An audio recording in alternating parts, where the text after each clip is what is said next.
I would like to welcome our speaker. So in today's session, we are joined by Itay Malka, a cloud solutions architect from Cubectl. Itay will walk us through the process of setting up a CI CD pipeline on Kubernetes. This session will run for approximately 60 minutes with time for questions.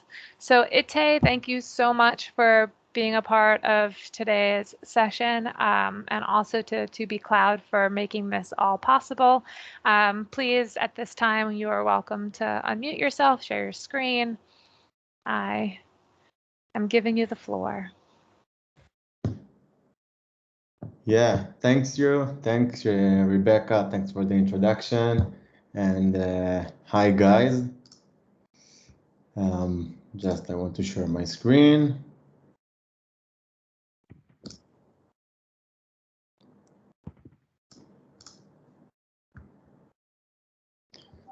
Okay, so hello, you guys, and welcome to the Azure DevOps for AKS webinar. Thanks for coming, first of all.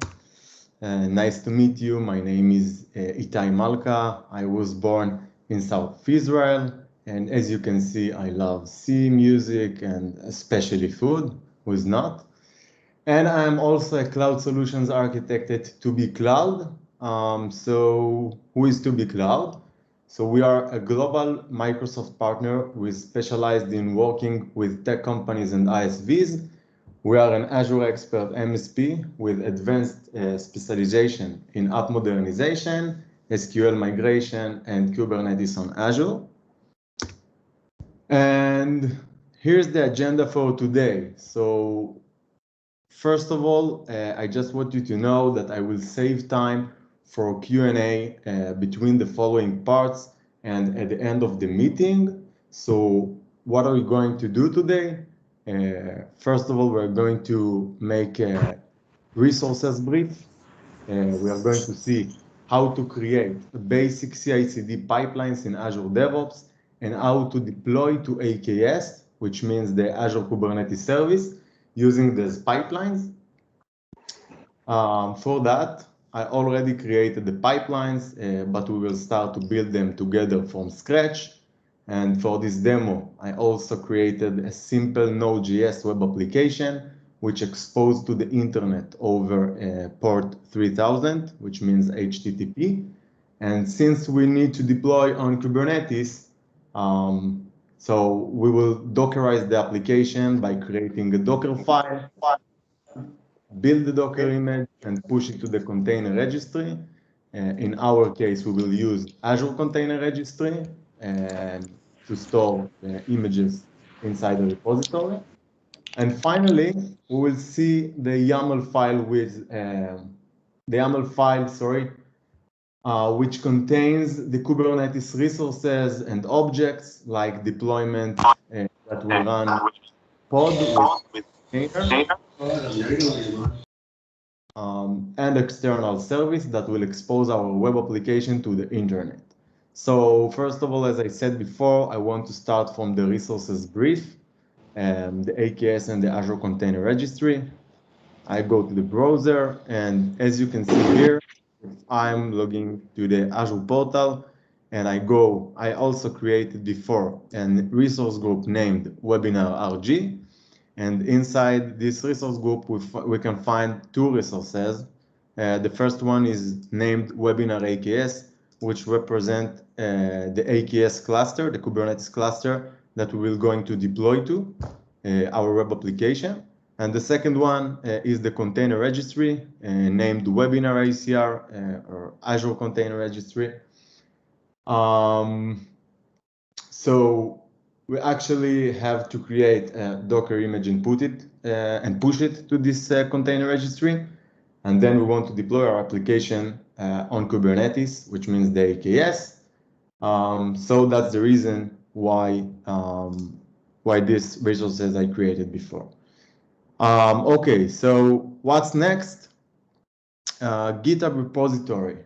So we will review all the files inside the repository that I also created before, and push all the files to there, and to understand the whole flow. And now I will show you the repository, but few seconds before, I want to share with you this repo. Is a public repo over the chat. So you can find the link to the repository on the chat.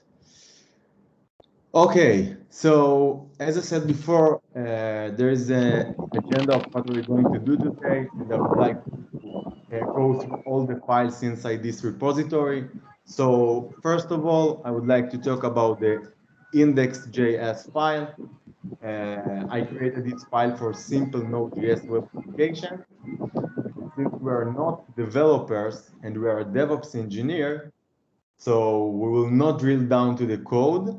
And it is just starting the web application and write the static content inside it, which means if I click on the file, as you can see, I'm using the Express module in Node.js, and when I will start this web application, it's actually write this static content, welcome to the webinar, on the screen, and another line with the result of 1 + 1 is equal to calc.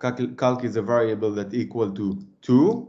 And I want to say that we will see it later, but I actually add this line to the file because I want to test, to run unit tests for the app, and we will talk about it later. Next file is the package JSON. The package JSON is a file that holds the metadata relevant to the project, like modules, dependencies, and etc. in Node.js. Finally, this is the test directory, sorry. And this directory is used to run the unit tests for the app. In many cases, we want to test some of methods in our code. So today I will show a minimal implementation of unit test, and it used to just to understand the concept, the base concept of how to deploy and how to manage our CI CD pipelines in Azure DevOps or in general, any CI CD tool.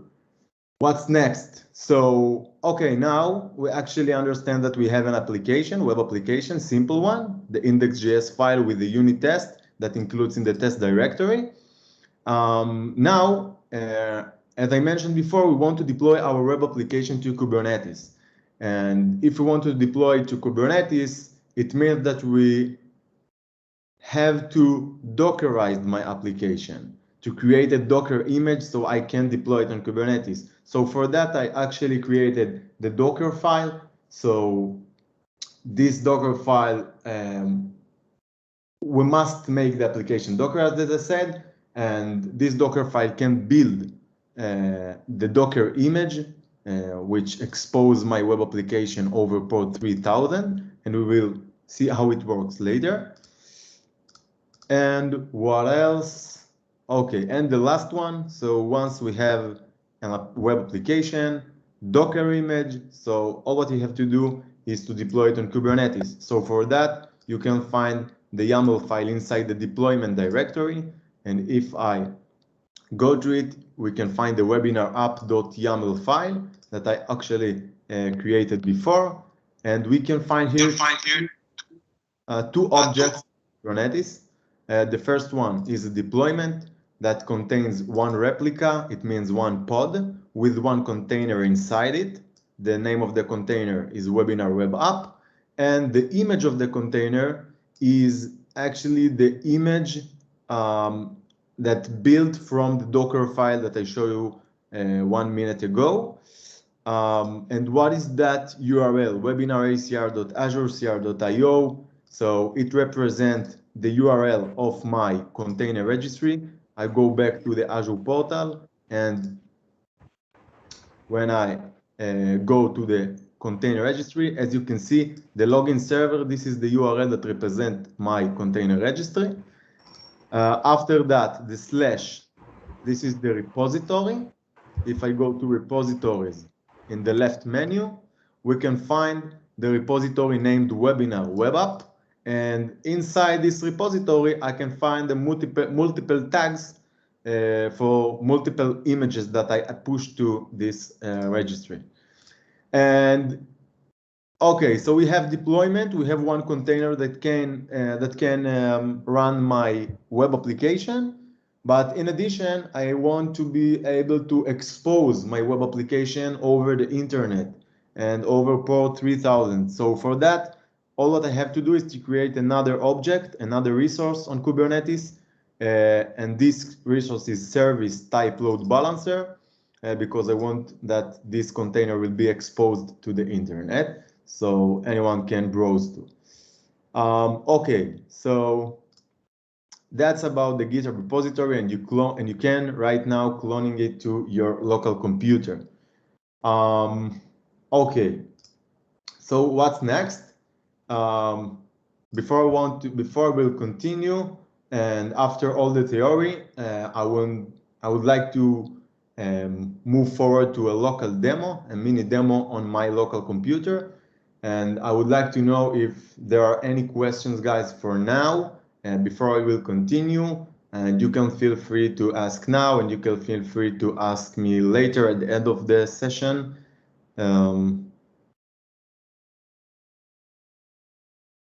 Okay, good. Let's check in the text, in the chat, sorry. Okay, it's not a question. Good. Okay, so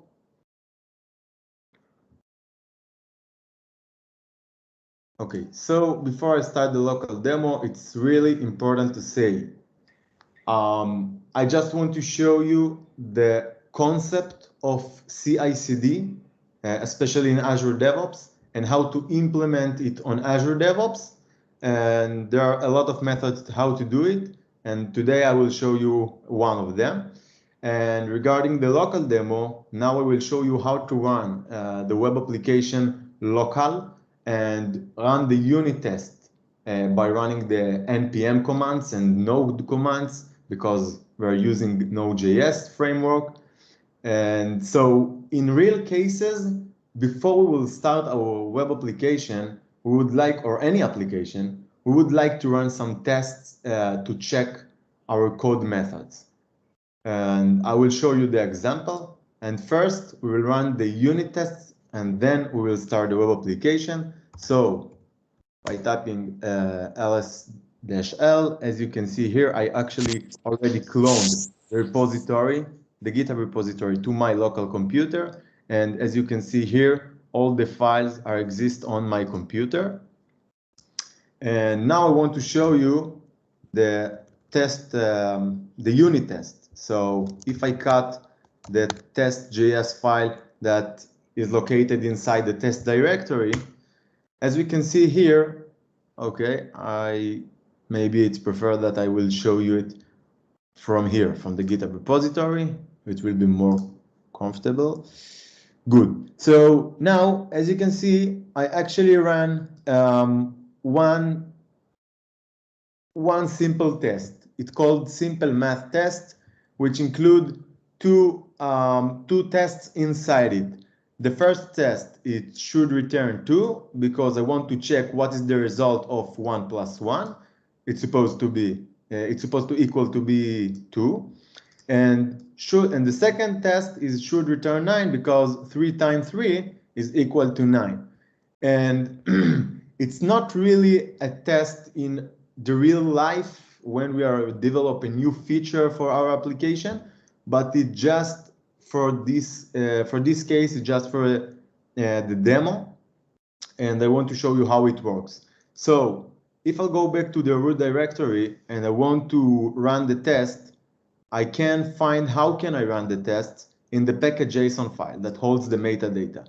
So if I'm going here, you can see that there is a section named scripts, and under the scripts, were points to the test that represent the unit tests for our application in Node.js, and the value is Mocha. Mocha is the framework that helps us to run the unit tests in Node.js. So let's see the output and let's see how it works locally on my computer. Let me clean the screen. And now by running the npm run test, I'm getting the following output. Mocha, which is represent the framework of Node.js to get a unit test, and my two tests under the name simple math test. The first one should return 2 is passing successfully, and also they should return 9. 3 times 3 is actually 9. So after I test some methods, for example, yes, in this case, of my code, now I can make sure that I can deploy my application or web application to production, for example, yeah? So I want to start my application by running the command of node with the index.js file, which is the root file. Click enter. And if I'm going to the browser, because I ran and start the web application on my local computer, so I have to browse to my local computer. Localhost over port 3000, which means HTTP, and this is the port that I exposed my web application to the world. Click enter, and as you can see, welcome to the webinar, and the result of 1 + 1 is really equal to 2. We will take and we will change the file, for example. I want to edit the index file. Let add a smile to the file because it's always good to be happy. I save the file. I want to run the web application again. Refresh the page, and here's the smile. And that's exactly what we will going to do with the CI CD pipeline today. And I will show you how easily it to create. So, just a moment. I want to delete and remove the changes. And we are good. Okay. So after the local demo, I want to start with the real process of the session, of this webinar. So we'll talk about two main things. The first one is how to create a build pipeline or CI pipeline in Azure DevOps. And the second one is how to create a release pipeline or CD pipeline in Azure DevOps. And before we'll create the CI pipeline, I think that we need to talk about what is the main purpose of this pipeline.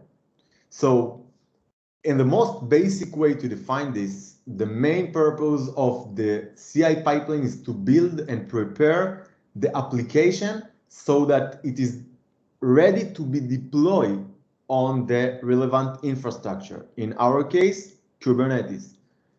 Imagine that we are develop a new feature to our application. Now we want to deploy the new version with this feature.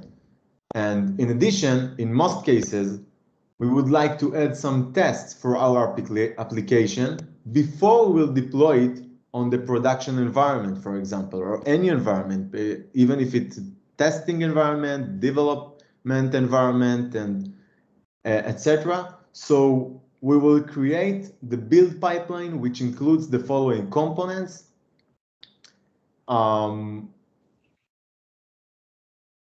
Sorry. Okay. So we will, as I said, we'll create the pipeline with the following components. Itay? Yes. We're still seeing the PowerPoint. Sorry? We're still seeing the PowerPoint slide. Yeah, I know. Okay. It's okay. Thanks. I just want to say some theory before we're going to the Azure DevOps. So with the following components, the first one is the trigger, the pipeline from any push or pull request to the main branch in our repository. So just to imagine it again, once we committed and pushed the new feature to the repository, we want to be able to be ready for newer version of our application. So this is the first one, and I will show you everything, don't worry. The second one is another task or another part in CI pipeline is to print variables. In our pipeline and in most of the pipelines all over the world, we are using several variables that are used by us for one or more pipelines. For example, what is the application version, where is the path to the specific files, and etc. Another part or another component is, in our case, is to install the npm package and run the npm test, which means the unit test. Since we are using Node.js in this case, we need to install the relevant modules from the package JSON by running the npm install command, and then run the unit test by running the npm run test commands. Next, we're going to build the Docker file and push it to the ACR, to the Azure Container Registry, because we have to deploy it on Kubernetes using the Docker image. And the last component and the last step of any CI pipeline, in most cases, is to publish an artifact. So the last step, as I say, to publish an artifact that we would like to use in the CD pipeline. Which means this is the relevant files to be deployed on the infrastructure. So in this case, we will publish the deployment YAML file because we want to deploy this YAML file on Kubernetes to create all the relevant resources. So now, all the parts that you are guys waiting for, now we will going to the Azure DevOps. So, okay, so in Azure DevOps, there is a hierarchy. For example, if you can see my cursor, you can see that I already created an organization in Azure DevOps named Itay 0480. And under the organization, I can create a project. I also created project named Webinar Project. I can create multiple projects under one organization. And this is, in a high level, the, let's say, the hierarchy of the Azure DevOps. So Azure DevOps had a lot of features that you can use, starting from boards to manage we can use it as platform to manage all of our tasks. For example, like Jira, repos. This is the source code management. Like GitHub, we can store and include all of our code here in Azure DevOps directly.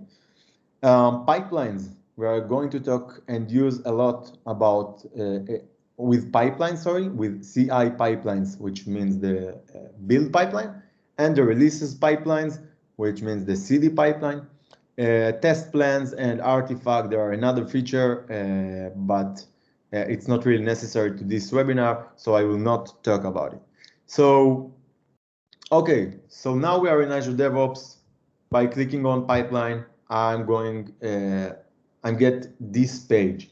And now I would like to start from scratch. I want to build to create a new build pipeline. So by creating here on new pipeline in the top right corner of the page, now I will need to configure some things. First of all, is where is my code? What is my source code management? And in this example, my source code management is actually in GitHub. So I will choose GitHub.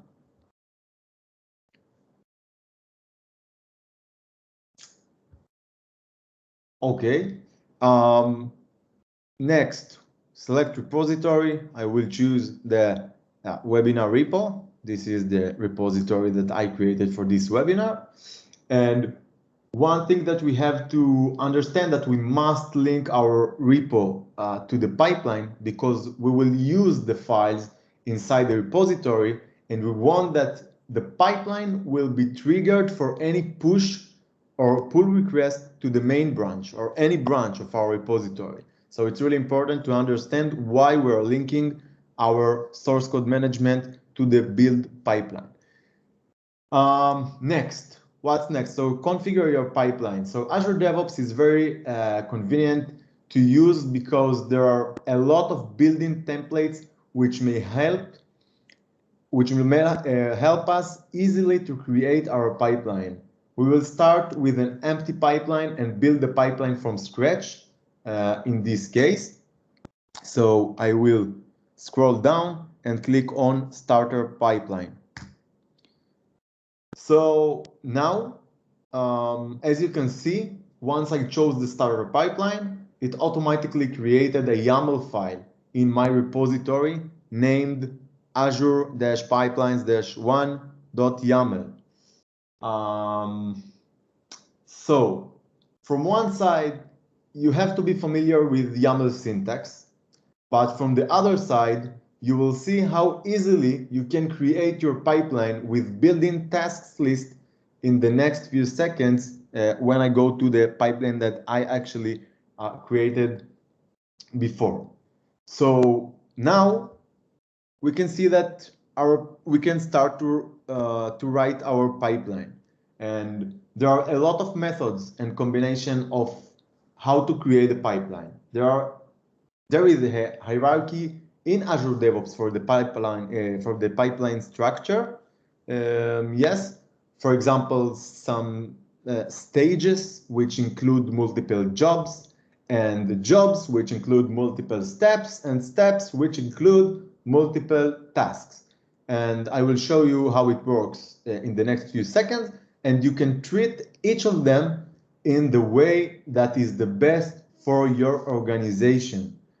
In this case, I will show how I chose to implement the basic CI pipeline, and it is not necessarily the best way that I want you to do. I want you to know, sorry.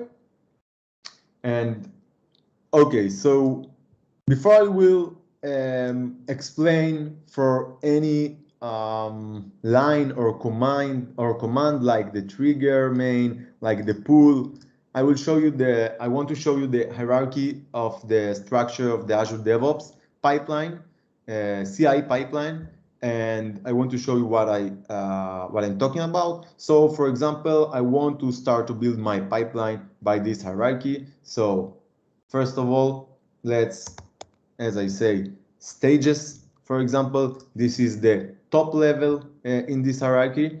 Under stages, I can create my stage, for example, my stage. Under the stage, I can create multiple jobs, and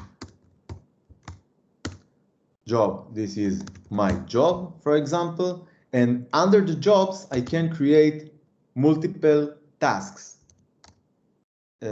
steps, and task.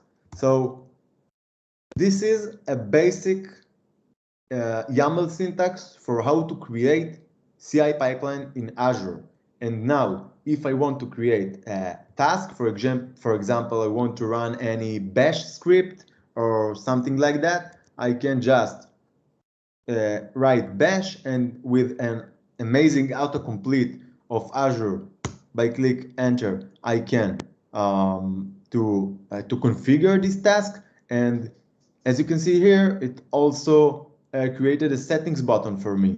So if I'll click on the settings button, then I can work with a confident UI. So by clicking on inline, I just, for example, want to, I don't know, echo two sentences to the user. So I can hello webinar people and hello world, for example. By clicking on add, of course, that I can configure a lot of another settings here, and I can execute any script from any path that placed and located in my repository. But in this case, I just want to show you a simple bash script. So by clicking on add, as you can see, that it was really simple to create bash script with all of the parameters and settings to be configured. And as you can see here in the right menu, there are the built-in tasks in Azure DevOps. For example, let's say that I want another task I don't know, I want to publish my artifact, for example. So I can search for publish artifact, and perfect. By clicking on publish an artifact, you can see that easily I can configure what is the path to publish and what is the artifact name and all the parameters that is necessary to be configured to define this task. Clicking on add, and here is another task. So the UI is really familiar to the user, and that's it. So all what I want to show you here, the hierarchy of the structure of Azure DevOps CI pipeline, and it's really important to understand it. The stages, and under the stages, the jobs and the steps and the tasks. And I can, for example, I don't know, divide my stages by, let's say, by environments. For example, I want to execute some jobs for my testing environment. Then I would like to create another stage, for example, and this stage is represent my development environment. And I can maybe implement some conditions. For example, if the testing stage was failed, for example, I don't know, don't execute the development stage.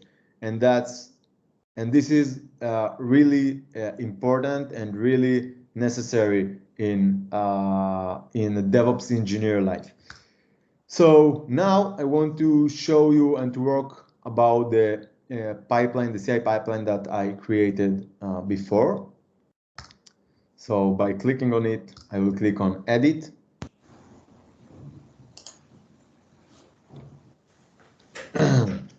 Sorry.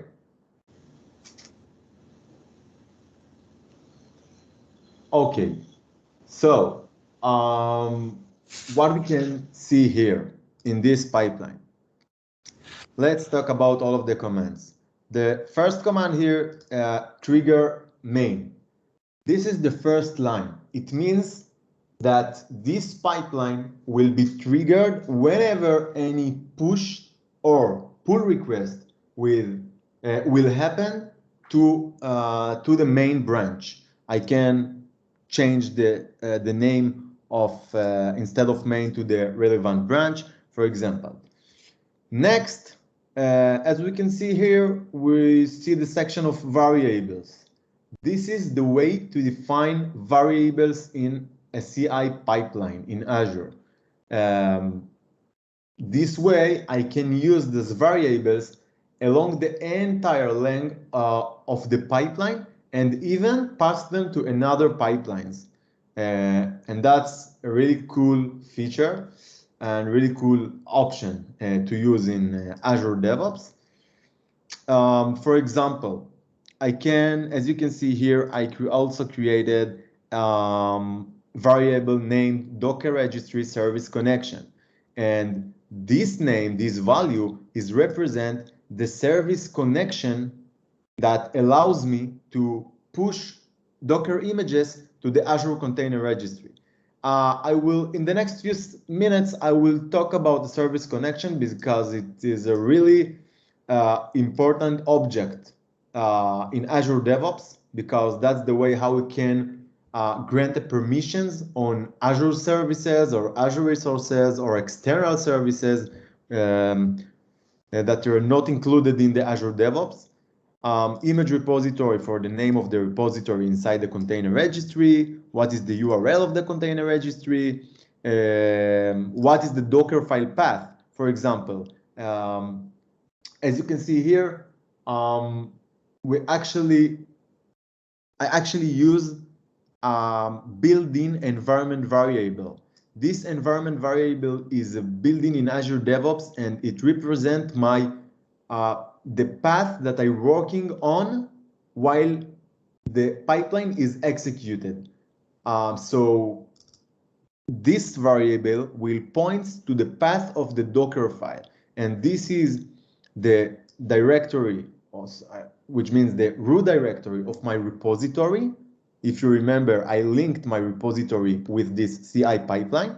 So I actually use this path / Docker file. So if you go back to the repository, we can find here in the root directory the Docker file in the root directory. So this is why we're using the / Docker file. Another important variable is the tag.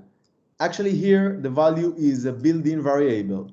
For any execution of CI pipeline or build pipeline, there is a unique identifier which called build ID.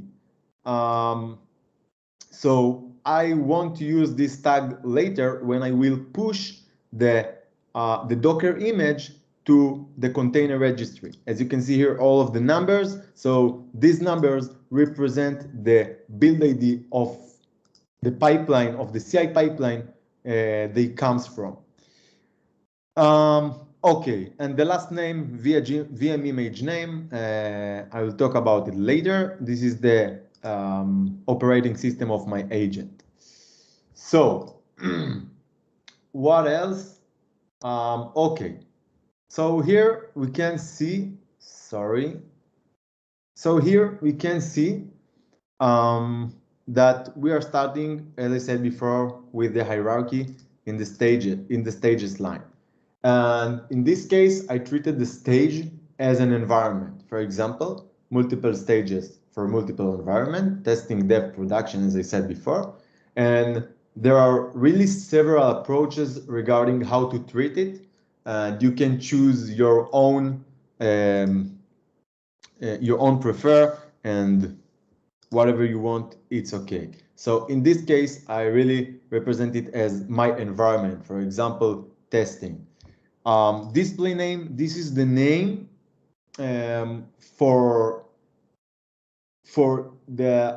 this is the name of the CI pipeline that I will see when I watch the logs while the CI pipeline runs. So this is just represent the name. It's not really matter. Next, this is the jobs. So here I'm going to define all my tasks, all my actually jobs that I want that this CI pipeline will make. So first of all, as I mentioned before, the first job is print parameters or print variables. And why is that? Because I want just to verify and validate all of my parameters or all of my variables that I define in the app of this pipeline. And I can view later on the pipeline executions history. So it's really helpful. And if we're going next to the pool section, now Azure DevOps allocates for us an agent. An agent, it means a machine or server on which all of the following commands will run. So once I mention the pool, I can choose which agent I want that Azure DevOps will allocate for me.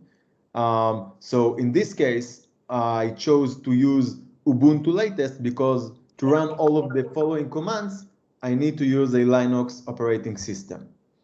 So now we see the print parameters job that I defined, but I want to, now I have to append a tasks for that to be executed.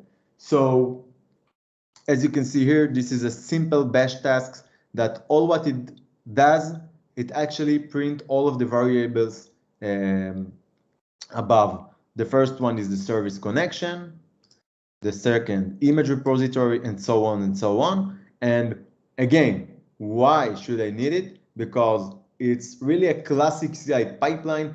In this case, we have really not a lot of variables, but in really pipeline, in a big organization, we can find more than 100 variables. So if we want to research the pipeline and view the history, so I can go back to the run to the runtime of the CI pipeline and just view all of these parameters. So that's the reason why this job or this task is really simple, but it's really important and helpful to research the next issues of our application. So next job is to run the application tests. If you remember, and as I show you in the local demo, before we build our application and before we want to deploy our application, we want to check and test some methods in our code. So the application tests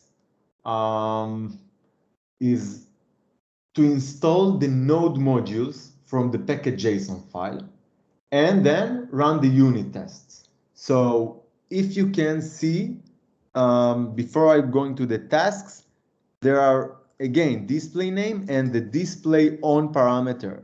Depends on parameter, and depends on parameter represent that, and it says until the print parameters didn't finish, you will not start. And it's really important because sometimes we want to make things in order. We want to execute the first task and then the second task and then the third task, and not in parallel. So that's the reason why I append this parameter here. And there are a lot of features in Azure DevOps, but really it's the basics. So as I said before, we want to run the npm install command, which is also a built-in task in Azure DevOps. And you can see here, I want to find npm. By clicking on npm, I can add this task as well.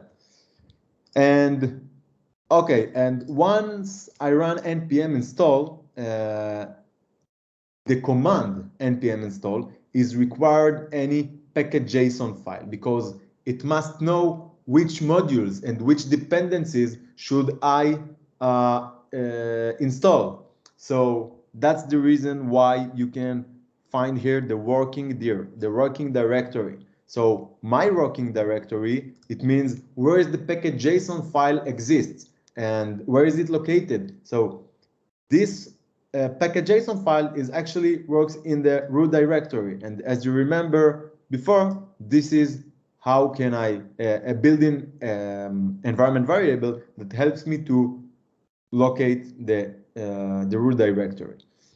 Next, npm. After I run the npm install to install all the relevant modules for the tests, now I can run the command of npm custom command. Not this is just a custom command. Npm run test, because I want to run my test. So once this task will be done, I'm expecting to get the output of, this output of the testing. Simple math test that 2 tests are passing successfully. And next job is maybe the most important job in the CI pipeline. In many cases, I can say in any CI pipeline. And why? Because in this job, build and push, is actually to build the Docker image from the Docker file and push it to the Azure Container Registry. And this job and these tasks will build my application. So we have to be very carefully about it, and we have to take it really, really seriously, as the other jobs here, but especially this job. And what can we see here? So we can see 2 steps, which means 2 tasks. The first one is the command of, it's one task, building task in Azure DevOps that includes 2 tasks actually. The first one is the Docker build that will build the Docker image from the Docker file. And the second one is the Docker push, because I want to push my image with a specific tag to the container registry. So what's the parameter that I have, or the setting that I have to set here in this task? Let's think about it. So build and push, this is a built-in command that represents the build task and the push task. Repository, why it's important? Because, and now you can see that I use my variable from the start of the pipeline, image repository, and if I go scroll up, I can see that image repository represents the name of my image of my repository in the container registry. So repository, which means that what is the name of the image repository? The Docker file, what is the path to the Docker file? Exactly as the last setting, the last parameter, the repository. Actually here, I also use the variable from the start of the pipeline. What's next? Container registry. So now there is an interesting question. I want to specify my container registry. So this is my container registry. But how Azure DevOps have the permissions to push any Docker image to my private container registry on Azure? So for that, we will answer in the next few minutes, because I want to talk about it separately. And it's really important thing. And the last parameter is the tags. So which means I want to, before I want to push the Docker image to the container registry, I want to specify what is the tag, and the tag specify what is the version of my application. So I chose to tag my Docker image with two tags actually. The first one is the environment variable named tag, which represents the build ID of the CI pipeline. And the second one is the latest. And why I did it? Because I want that no matter who is the latest, who is the last image that pushed to the container registry, it must be the latest image. So it actually holds the latest version of my web application. So that's the reason. And I just wanted to show you that you can configure more than one tag and more than and you can do it multiple times. So this is the task of the Docker build and push. What's next? Publish artifact. As I mentioned before, any CI/build pipeline finished with publish artifact task or step. And why? Because this artifact will be used in the CD pipeline, and the publish artifact is to publish the deployment file for the CD pipeline, as I said, to be deployed on AKS. So if you understand, we want to publish the YAML file, which includes the Kubernetes objects or resources. So what is the parameters here? Path to publish, which means the root directory /deployment. Why /deployment? Because if I go back to the repository, click on deployment directory, here I can find the webinar app YAML, which represent my the objects of Kubernetes that should be deployed on. And the artifact name, we just named our artifact in specific name, and publish location container, not really necessary. So how do Azure DevOps, and this is the really important thing in Azure DevOps, get permissions on the resources in my Azure environment, in my private Azure environment. So I can configure it here by clicking on project settings and scroll down to service connections, sorry. Now can I define all of the connections to my external resources. So what is a service connection? This is an object in Azure DevOps that enable to connect to external and remote services to execute tasks in a specific job, that which exactly what we are need to do. And as we can see here, I actually have 3 service connections. The first one is GitHub. And why? Because we linked our GitHub repository to the pipeline, and the pipeline need permission to pull the code from the GitHub repository, from the from the GitHub repository. Next, we can see here the webinar ACR connection, which represent the permission to the Azure Container Registry. And the last one is we want to be able to that Azure DevOps CD pipeline we will be able to deploy on the Kubernetes, on the AKS cluster. So we actually have to create a service connection. How we can create service connection? When we click on new service connection here,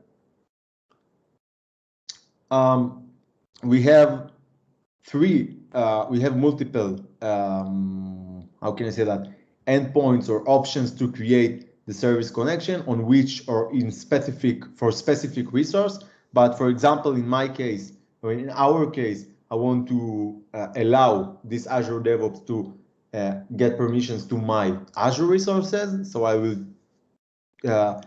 check the Azure Resource Manager, and I have multiple options how I want to grant the permissions. There is another way to do it. If I'll go through the CI pipeline, and let's check, for example, the task of the build and push Docker. So now, wait a minute, not this one. Where should I have to use the service connection? Okay. Okay, so let's do it here. Build and push. For example, if I want to create a new task, now it will ask me to,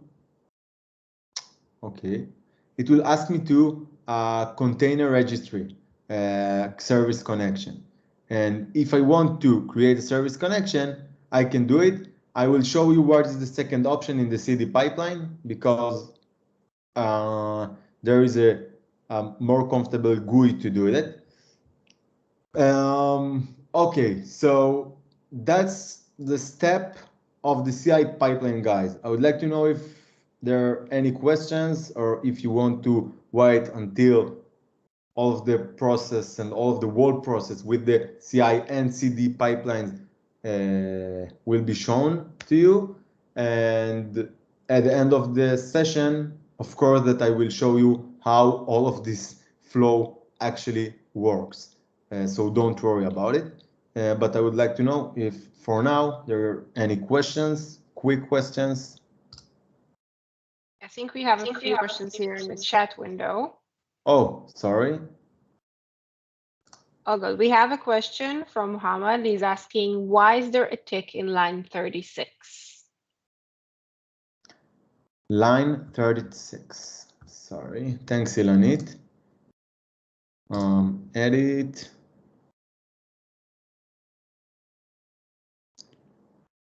.36. What is the question? Why is there tick in line 36? Tick in line 36. Yeah, you have a back tick there just before image. Before This image, one? yeah. Ah, okay. So yeah. So thanks for the attention. It's wrong syntax. It's not really necessary here. Thanks for the attention.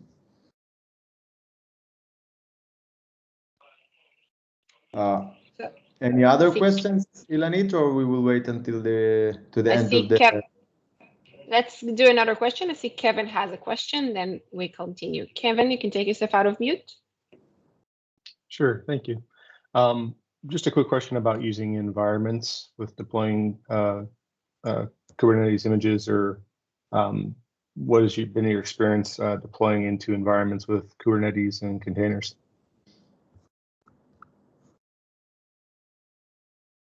Sorry, I didn't hear you as well.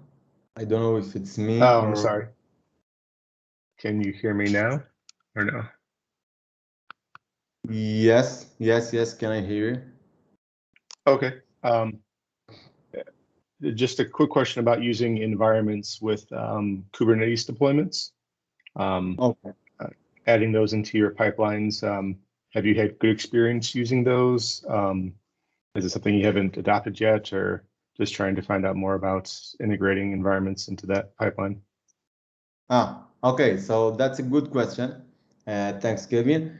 I would like to talk about the importance of different environment in Kubernetes when we are deploying to Kubernetes, especially in the CD pipeline, because here in the CI pipeline, there is a really meaning for the environment. As if I want to, for example, use multiple stages for multiple environments, but actually the differences between the environment tasks in the CI pipeline, there is no so much differences as we can find the differences in the real life in the CD pipelines.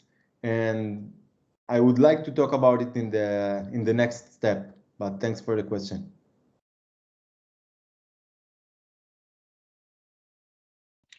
Okay. Let's go ahead. Let's go ahead for CD. Yes. So CD. Okay. So CD, CI, continuous integration. CD, continuous deployment or continuous delivery.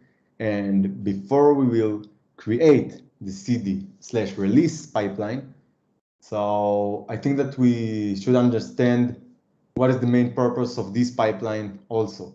So CD is about the processes that have to happen after code is integrated for app changes to be delivered to users. Or in simple words, this is the pipeline which is responsible for deployed our code on the infrastructure after all the code tests and validations, which means the, which means the tests and validations represent the CI pipeline. So in this case, we will see how it works and which tasks can we will use to deploy. We'll use to deploy the web application on AKS cluster. So we'll create a release pipeline which includes the following components, and I will show you that. To get the CD pipeline, I go into the releases here. And I also created a pipeline, but I would like to start from scratch as we did for the CI pipeline, and then I will talk about the pipeline and this pipeline. So how can I create a new release pipeline? By clicking on Renew, New Release Pipeline. And here, I would like to start from scratch, as I said. Again, even on the CD, also on the CD pipeline, the release pipelines, you can find a lot of built-in features and a lot of built-in tasks to deploy without any code to a specific infrastructure, especially on Azure, but also outside Azure. I will start with an empty job here. Okay, and let me call this stage deploy to AKS, not QA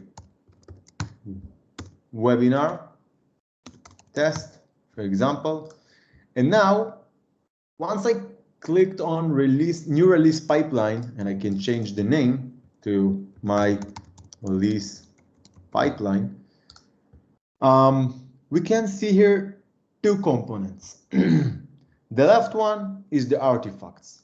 And this is very important to understand because, as I mentioned before, we must do the CI and the CD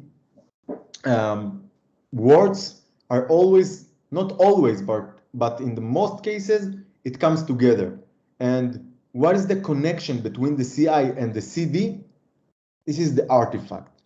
The last step in the CI pipeline was to publish any artifact. And the first step in the CD pipeline is to take this artifact from the CI pipeline. So this is the left component which called artifacts. What is the right component named stages? As we know from the CI pipelines, stages is stages. I can create multiple stages and I can define here multiple variables. So all what I want to do now is I want to start with the artifact. I want to show you how can I configure and pull the artifact that I also push and published in the CI pipeline. By clicking on add an artifact, I will choose the build source type because I want to take it from any build pipeline. Next, I want to choose my build pipeline and under my project. Default version for now, it will be latest. We can specify which version of the artifact we would like to take. In this case, and this is really important to us, I would like to use the latest. And the source alias is just an alias that created and represent my artifact from the build pipeline. But as you can see here in my cursor, this line actually say that I have an artifact from this build pipeline named webinar artifact. And if you remember as well, I actually named the published artifact in the CI pipeline.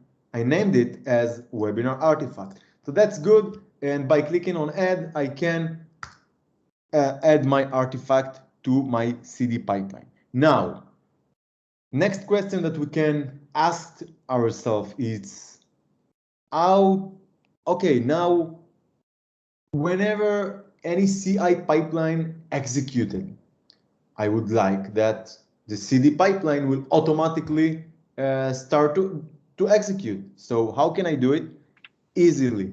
I can click on the continuous deployment trigger, and by enable the continuous deployment trigger here, all what I say that anytime that there is a new artifact that created, trigger the related stages, trigger the CD pipeline.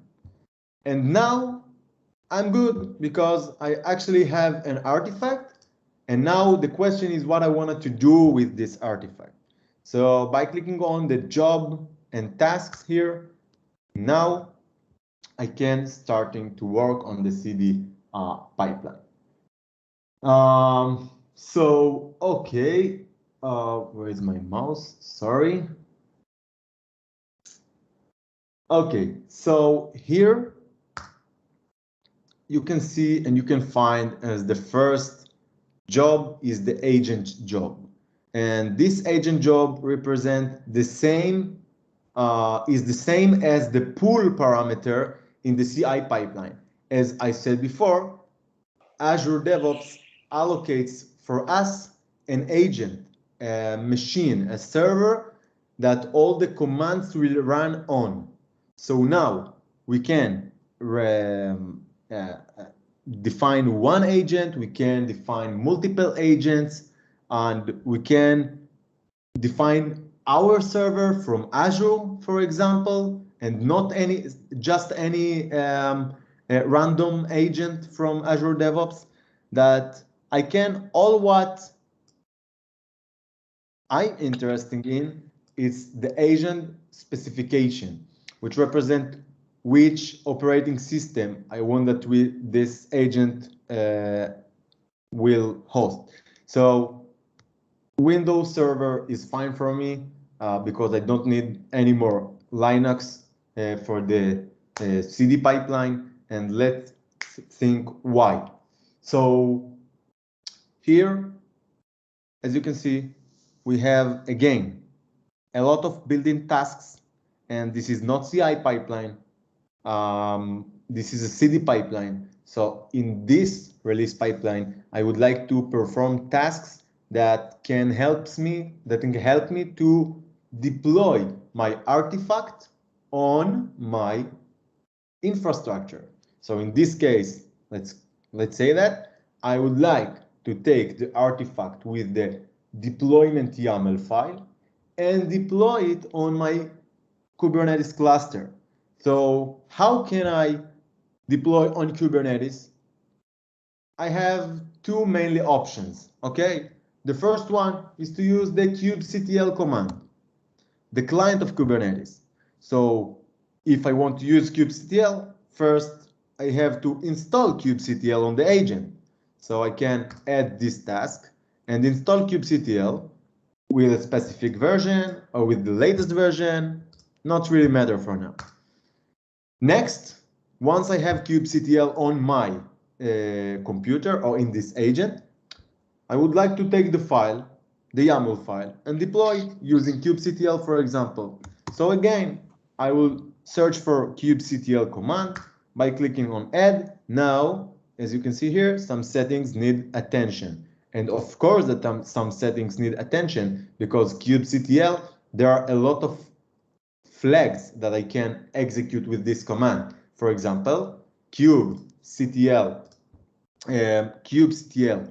apply, Cubectl create, get, set, login, and so on. And let's take it as I said before that there is another option to create a service connection to grant a permission. Sorry? А, ты пойдешь сейчас? Нет, на холодно. Guys, please mute yourself. Thanks. And now, as I said before, the second option to create a service connection is from here, from the GUI. Actually, here, the Azure DevOps, this task asked me, okay, give me permissions to deploy on Kubernetes. Currently, I have no permissions and I don't know your cluster. So all that I have to do is to choose any service connection if I already created. And if not, I can click on new. And here there are three options. For example, in this task, in Cubectl, Kubernetes task, that I can create a service connection. The first one is to use the kubeconfig file that represent all my credentials here, and then I can get permissions to deploy on my AKS cluster. This is first option.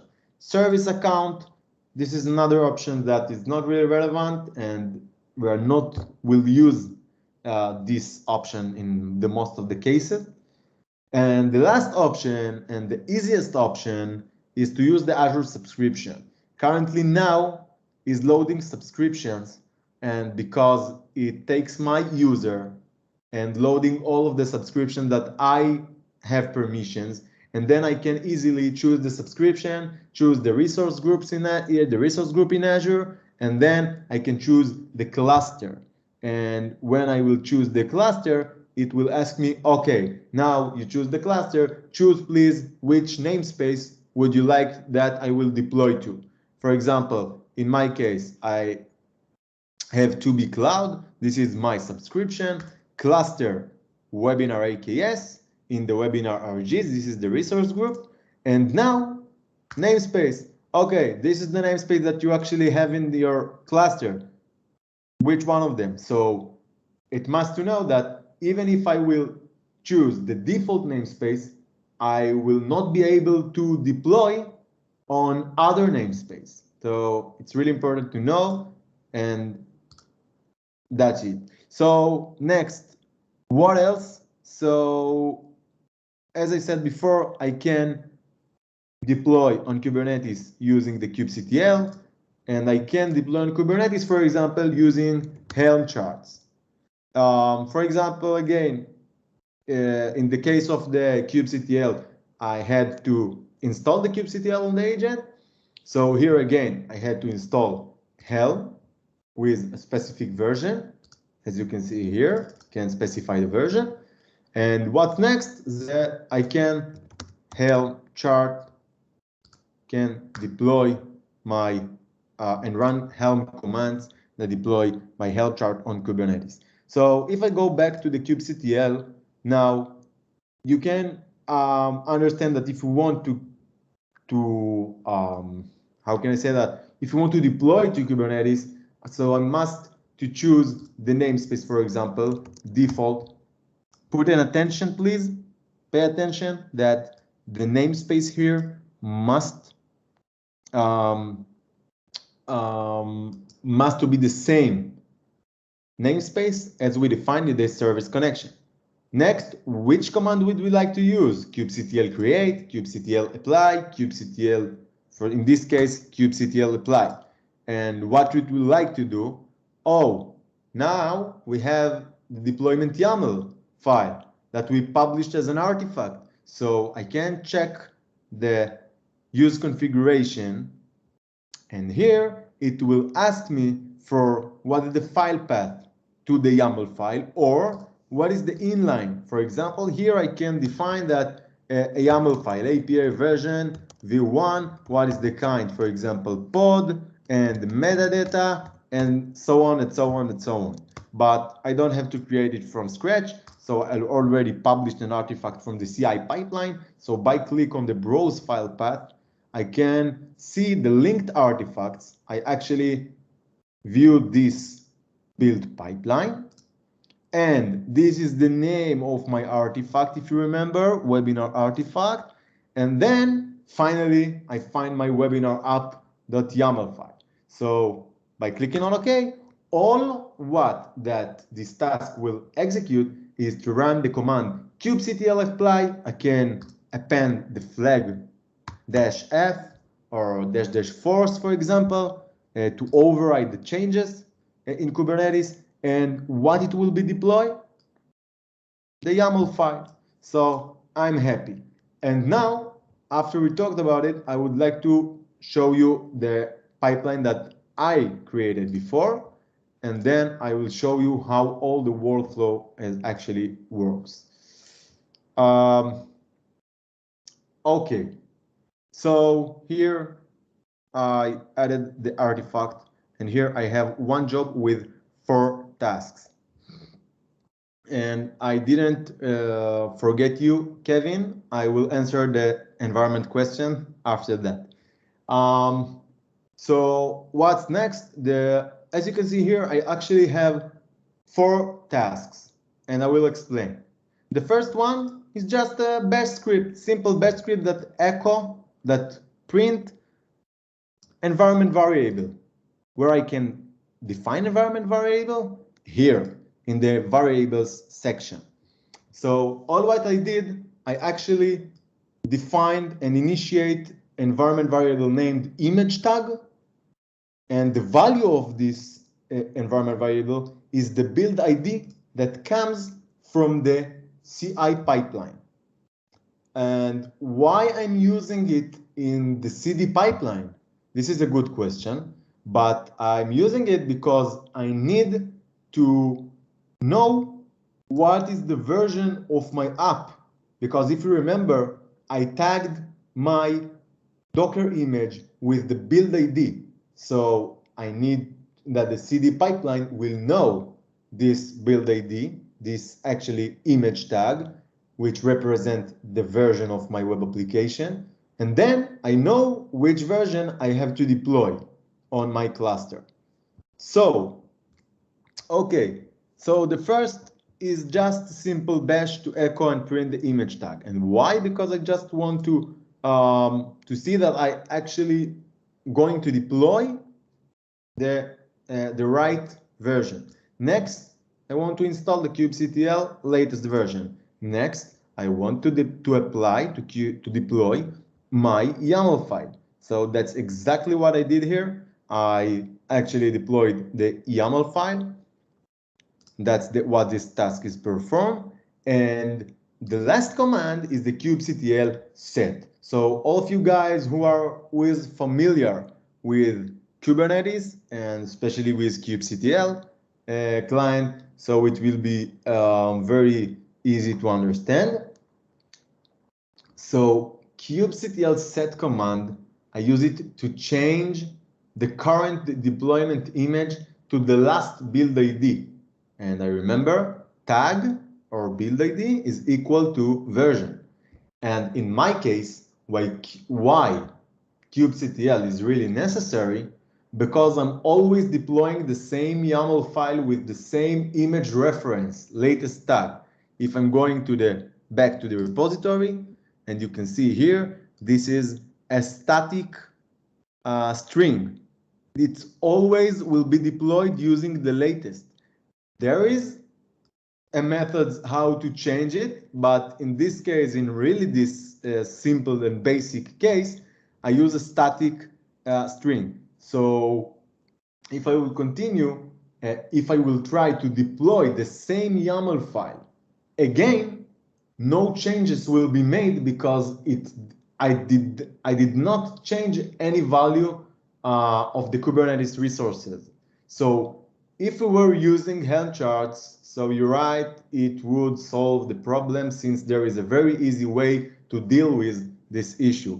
For example, -- reset values.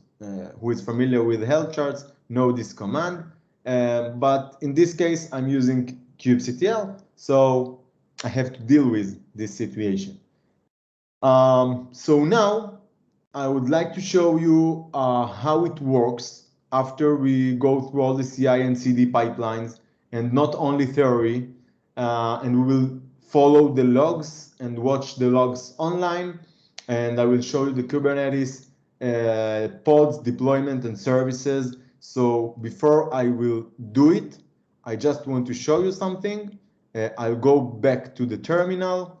I actually connected and logged in to the AKS cluster that I showed you on Azure. So by running let me clean the screen, by running the kubectl get pods, now as you can see, I actually have one pod in a running state.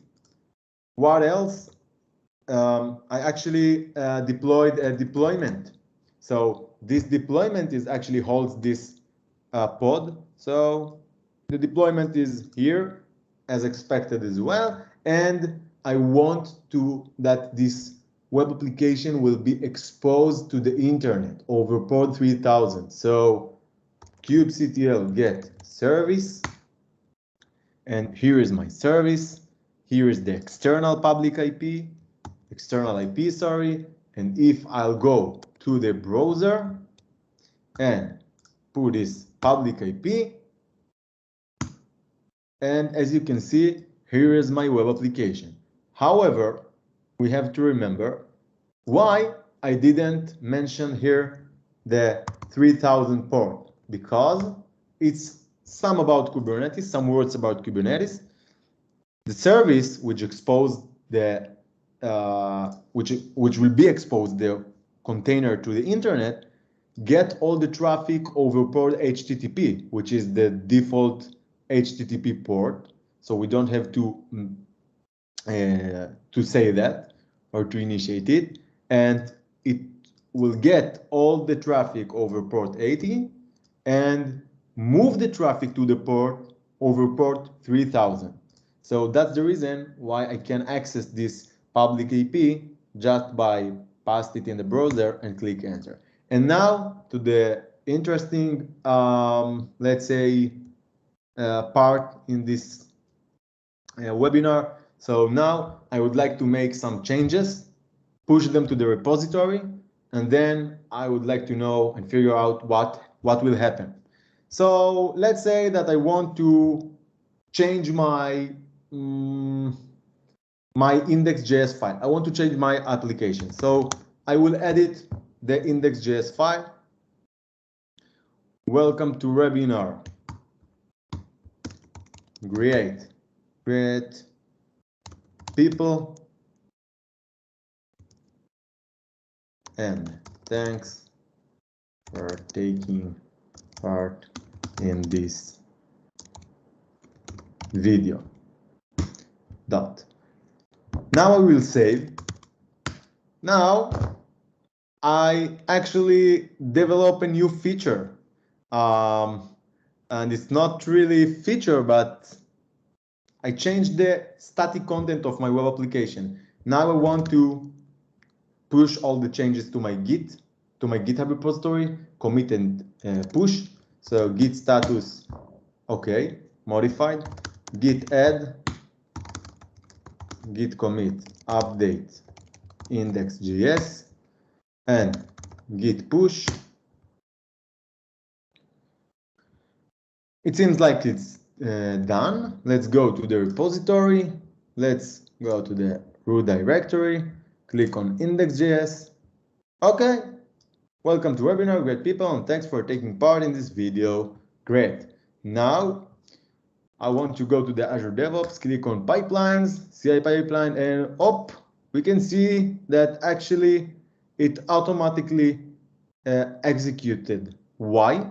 Because if you remember, I have the trigger from the main branch for any push or pull request.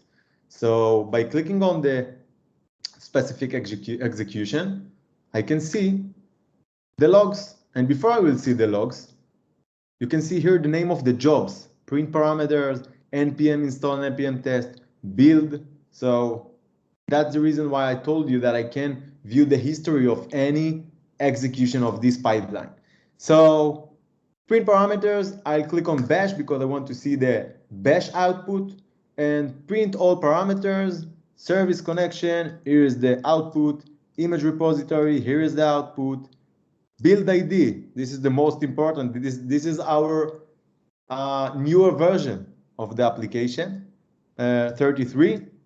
And if we will go online to see here, I actually have not yet the 33 number here. So I know that the image has not been pushed to the repository yet with this image tag. So next is the npm. So npm install. So okay, it's installed all the relevant packages. That looks good. And what's next?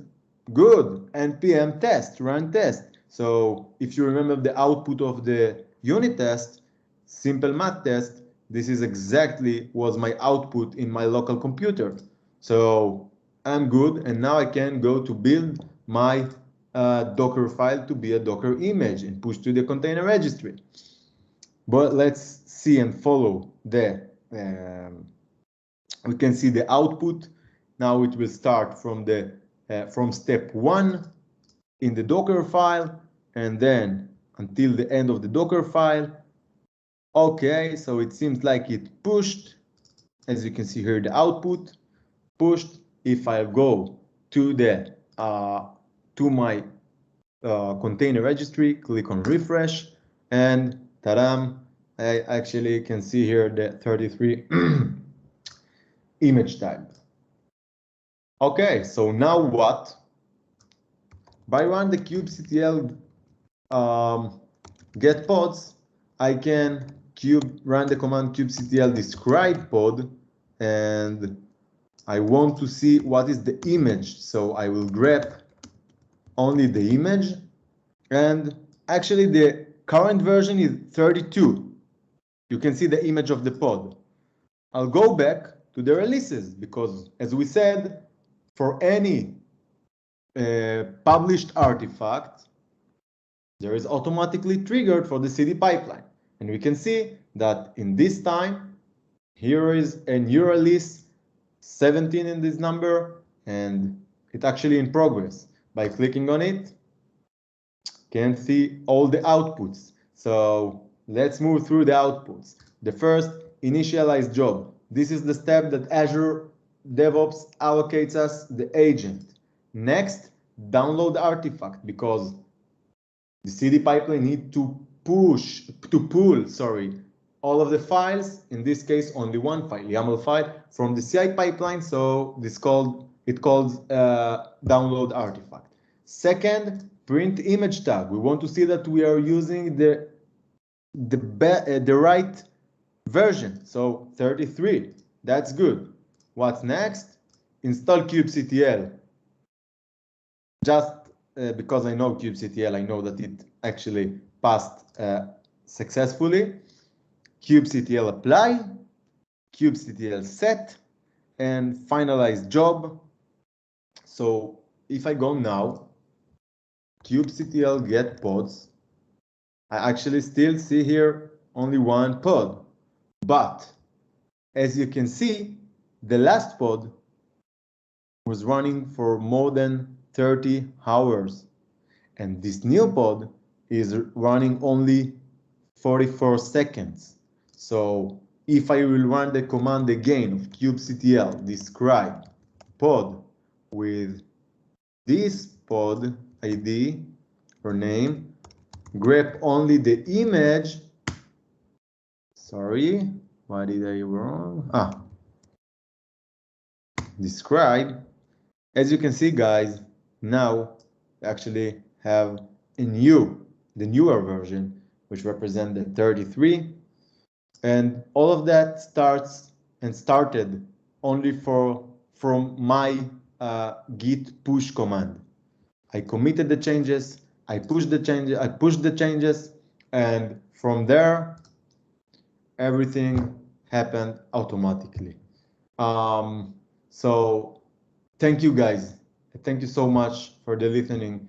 And now I'm here, and I would like to know if you have any question for anything. Feel free to write in the Q&A chat, and feel free to open your microphone and one by one and ask me. And again, thanks so much.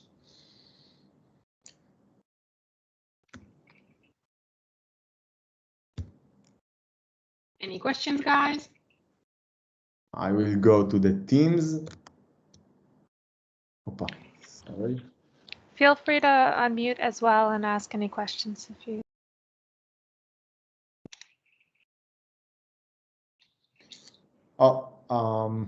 Can you explain what are the versions?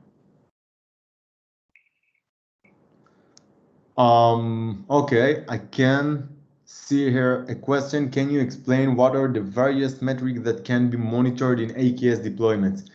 So yes, this question is actually more relevant to drill down in hardcore Kubernetes and not a specialist for AKS. But let me, you know what? Let me go to the to my AKS cluster. Maybe it can help you by clicking on metrics, and it's only here from the portal. So there are a lot of metrics that I can expose and a lot of methods that I can monitor my AKS cluster, maybe even if it's an Azure portal or even if it's in a third-party tools like Prometheus and like Elasticsearch and like other data tools that can help me monitor, and Datadog to monitor my nodes and my cluster and my pods. And you know, all of that tools is actually related to the to the HPA, the horizontal pod autoscaler. We can link it easily. So once we want to monitor our deployment, is to understand why, or what, not why, but when do I need to scale up my pod, or to scale up the pods, or even if when I need to scale up my nodes. And regarding your questions, cluster autoscaler, no, I can. Regarding the deployments, okay, so there is no any built-in metric for deployments in Azure, but again, if you will use a third-party tool for monitoring, you can get, I think, almost any metric that you want, even if it's custom metric. Another question, is there any way to configure email addresses to send email for CI CD status that is build or deployed, failed, or succeed? Very good question. So the answer is absolutely yes. If I'm going to the CD, so I can just a moment, maybe my mail is actually closed, but for any failed pipeline, even CI pipeline, we will get an email, and we can define all of the settings, and not define, and put all of the emails and only the administrator email of the organization or something like that. We can define any email that we want in the project under the project settings here. But I want to show you another thing that it's maybe will be relevant to your questions, that let's say that I would like to add another stage. Okay, so let's call it and let's change it. I would like to deploy to AKS cluster. This is my QA environment, for example. And here I would like to deploy to AKS cluster, but this is my production environment, for example. Until the deployment to the QA environment didn't happen, so I don't want that it will be deployed on the production. And I have a really good feature, pre-deployment condition. It's one of them. I can define here pre-deployment approval that I can insert my name, for example, Itay Malka at cubectl.io, and for anytime that this QA stage will be done, so there is not automatically deployed to the production, only when I will approve over the mail the deployment, and I can append here and add multiple, for example, Ilanit and so on. Yes, so for your question is actually it's possible. Can we deploy to other third-party cloud servers using Azure DevOps pipeline? Yes, we can. We can use the external services. This question is to be is supposed to be asked with a specific third resource or name or whatever infrastructure that you want to deploy on, because not all of them you can deploy, but you can deploy to external services. Thank you, everyone. Thank you, Itay. Hope you guys enjoyed. That's it? Thank you all. That's it. That's it. Thank you all. If you are sticking around, if you stuck through to the very end, we dropped a lot of information into the chat. Lots of great links, resources, a survey, some feedback. We'd love to have cloud back again for another session. For those of you that responded to the poll, we'll take that into account, and hopefully we'll have something up on the calendar soon enough. We'd love to have them back. Thank you, Itay and Ilanit, for helping out and your contributions for today's Reactor session. This was really great. Had a wonderful turnout, lots of chat interaction and everything as well. If you are not familiar with the Microsoft Reactor program, we are on Meetup. We have our own website, microsoftreactor.com. Feel free to check that out. We have lots of content always coming up. We're located in 11 physical spaces around the world. So, you know, depending on your time zone, there may be a session for everyone that's joining. So do check that out. We're also on Twitter, and we have a monthly email mailing list that we send around just with highlights for the following month's like events and sessions and things. So aka.ms/reactor email signup. So do feel free to do that as well if you'd like to see more content that the Reactor is putting out. All right. Thank you all. Again, everyone have a Thanks, great Rebecca. rest. Thank you, everyone. Thank you, Thank Rebecca. you. Much. Take care all. Bye, everyone. Yeah, thank you. Bye-bye. Thank you. Bye, thanks.